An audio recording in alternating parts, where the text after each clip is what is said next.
Okay, it's time to look at the optics of a campaign where policy is taking a back seat to photo ops and size up the impact in the polls. Jennifer Stewart is the founder of Syntax Strategic. She's here in the studio. Nik Nanos, the polling giant of Canada. He's joining us from Montreal.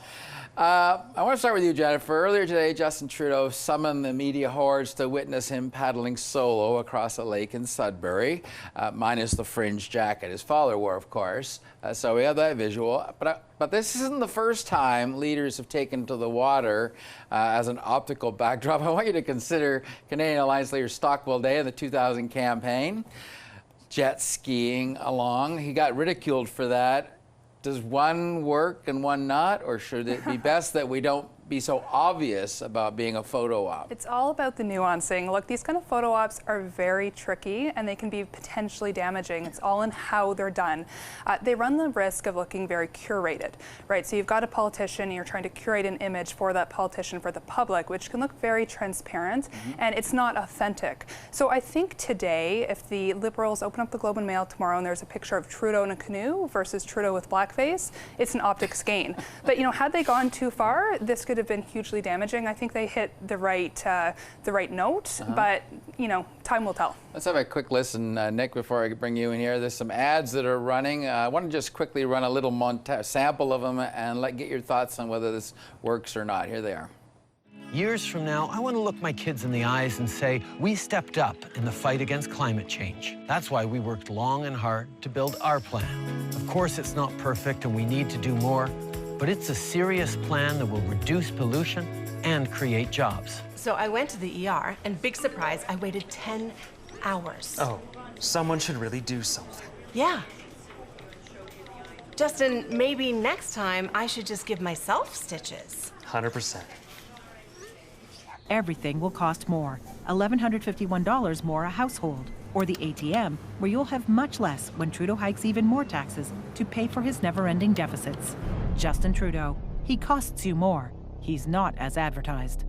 Okay, well, my favorite is that one in the middle with Trudeau being accosted by that woman. But Nik, just quickly, how did those ads fit in with the narrative of the campaign in your view? Do they work, any of them particularly well? Well, you know, what's interesting was the word not perfect when Justin Trudeau was referring to his climate plan. And perhaps that might be one of the keystone hallmark words for Justin Trudeau based on how he's been trying to manage SNC-Lavalin and the blackface controversy. So, you know, I think for the Liberals, it's probably a tip of the hat that they believe, at least, that their plan is the best, but that it's not perfect. But, you know, for the Conservatives, they're just hammering away at this whole concept of the cost of living and how Canadians are struggling to pay their bills. That is much more emotive and is much more likely to fire up voters than what I'll say the softer sell on the Liberal climate plan being imperfect, but that's still being a good path forward. I think it's interesting, Jennifer, that the NDP almost are the ones doing the attack ad. Right. The other two are sort of looking at themselves, or Trudeau's certainly focused on himself. Yeah, he's focused on himself, and I agree with Nik. I think Scheer, hit the mark here, and he's really making this, about Trudeau, and that's, he's preaching to the choir when he speaks to his own camp. He's not going. Conservatives aren't going to vote Liberal, but Liberals may vote Conservative. So he really needs to sway that vote, and we're seeing that in the polling, right? So I think he's hit the right mark. I think Trudeau's ad is a little too self-righteous potentially. I do think the messaging is strong where he does say you are not perfect. They need more of that messaging, but he needs to talk about the economy. Climate's certainly important, but I don't think it should be front and center at this point. I mean, it should be front and center, but it shouldn't be the primary focus of the ad. Okay, well, let's talk about climate, because tomorrow's a big day. Montreal will be a massive climate strike march.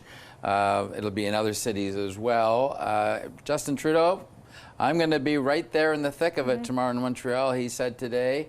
Andrew Scheer is giving it a pass. He says, I'm out of town in Vancouver, even though there's a parade in Vancouver. I'm trying to size this up, Jennifer and Nik.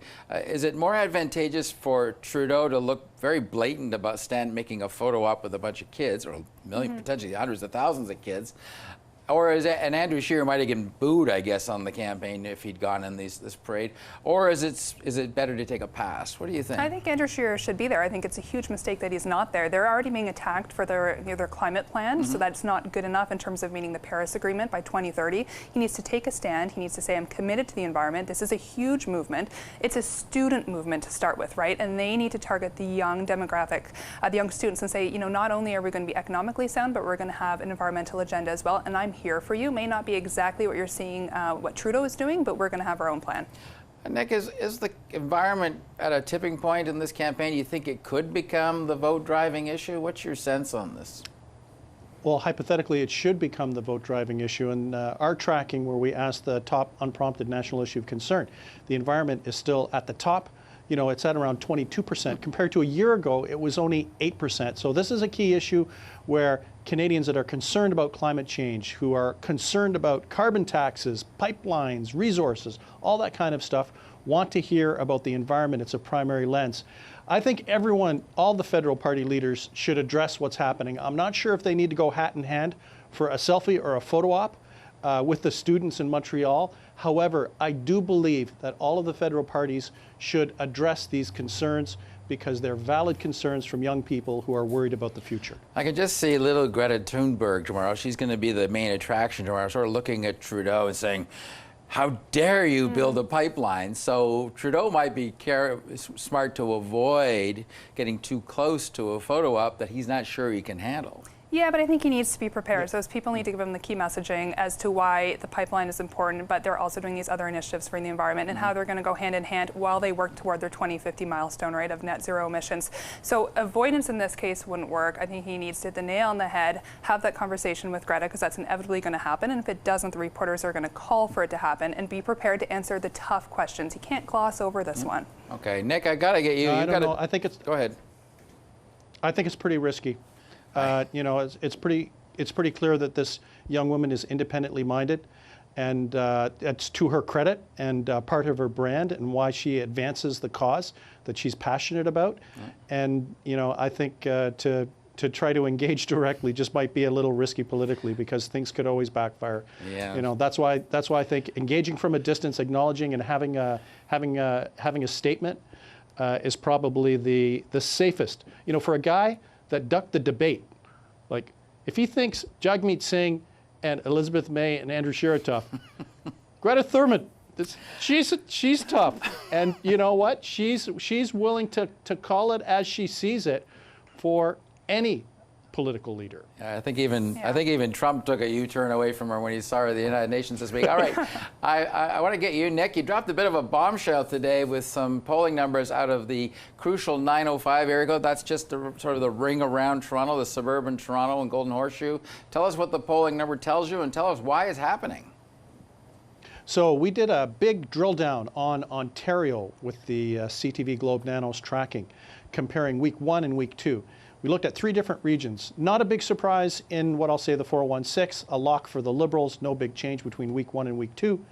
Outside of the 416 and the 905, the Conservatives are still doing well and not a lot of change. The big change between week 1 and week 2 was in the 905, which is critical to winning the election for any of the federal parties. And what we saw is movement away from the Liberals towards the Conservatives. The Conservatives, the Liberals don't have the same type of lead that they enjoyed before, and it's basically a horse race in the 905, and it's up for grabs. What this likely, the only big thing in the news was the blackface controversy. So what it shows is didn't have an impact in downtown Toronto or outside of the 905, but perhaps some 905 voters are scratching their heads related to Justin Trudeau and what they saw, and right now are looking at alternatives. So the game is on, and the race is afoot in the 905. Very quickly, though, Nick, this also suggests the Doug Ford fear factor isn't having an impact there, doesn't it? Yeah, and I always hate to use the word Trump, but does Ford trump blackface? I don't know. I don't know. But what it shows is that right now, at least voters in Ontario are not as focused on Doug Ford as some federal party leaders might want them to be.